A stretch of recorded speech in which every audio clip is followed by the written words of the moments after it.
I'd like to first of all thank Martin for his kind words and also for letting me share the rest of my life with his daughter and for accepting me into your family with open arms. So thank you, Martin. You're welcome, Paul.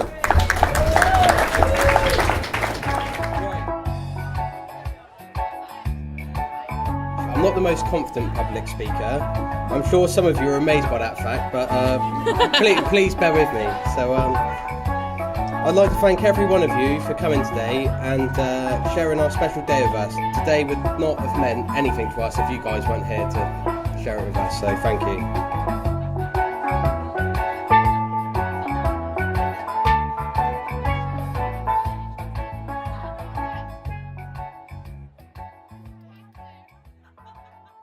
You are my sweetest downfall.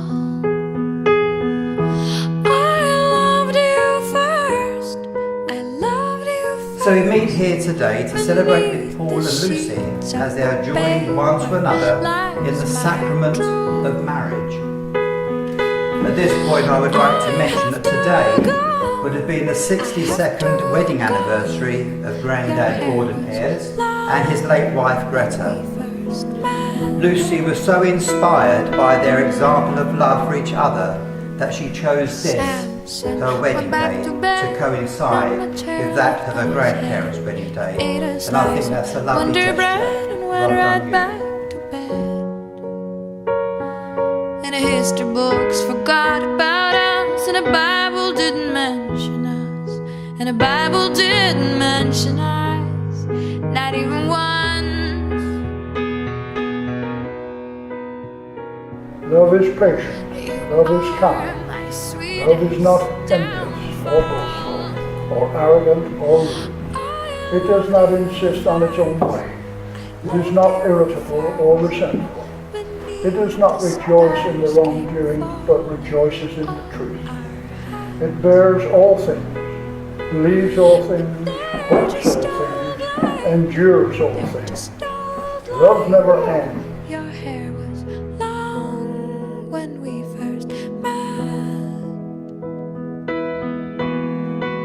I, Paul, take you, Lucy, to be my wife. I, Paul, take you, Lucy, to be my wife. To have and to hold. To have and to hold. From this day forward. From this day forward. I cut his hair myself one night. I bared I, those Lucy, scissors in the take you, yellow. Paul, to be my husband. To have and to hold. To have and to hold. From this day forward. From this day forward. Kissed me till the morning light. In the presence of God and before this congregation, Paul and Lucy have given their consent and made their marriage vows to each other. They have declared their marriage by the joining of hands and by the giving and receiving of rings. I therefore proclaim that they are husband and wife.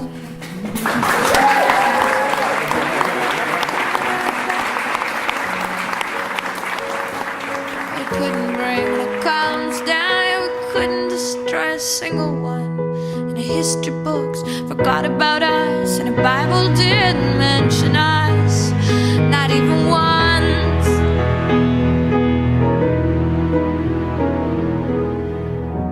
You are my sweetest downfall.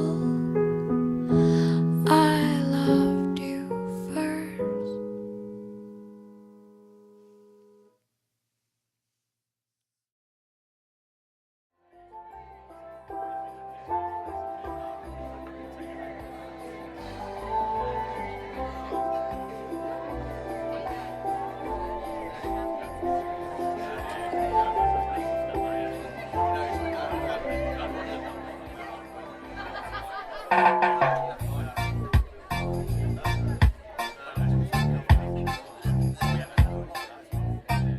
Last but not least is my beautiful wife.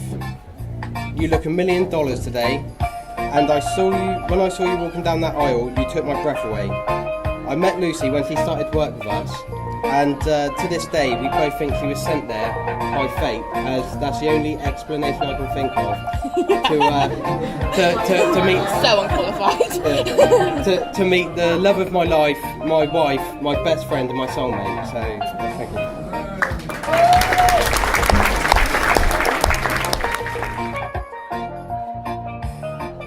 Now, as Paul's best man, I can happily say that I'm glad he's found someone he can spend the rest of his life with, and someone who can look after him and 10 pints and a kebab, as I can testify it's a full-time job.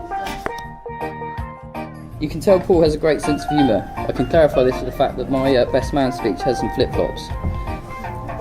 I did bring my shoes today because I thought he was going to play another prank, because a few years ago, Paul invited me to a gig. And he said, "Come along, just make sure you're dressed up all smart." So I did. When we arrived, Paul pulled out some wellies out the back of the boot and pointed to a muddy, wet, slippery field and a tent in the middle of it. Cheeky gits.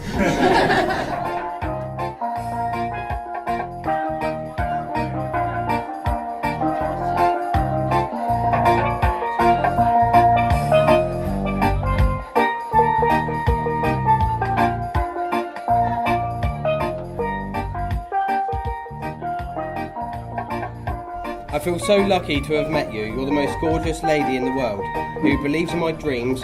Every hobby and fad I come up with, you support, not that there's many. Who makes me laugh, makes me smile, cares for me, and always brings out the best in me.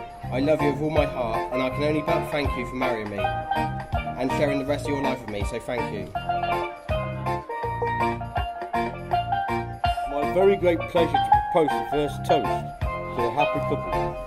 So could I ask you please to be upstanding and raise your glasses to the bride and groom, Lucy and Paul.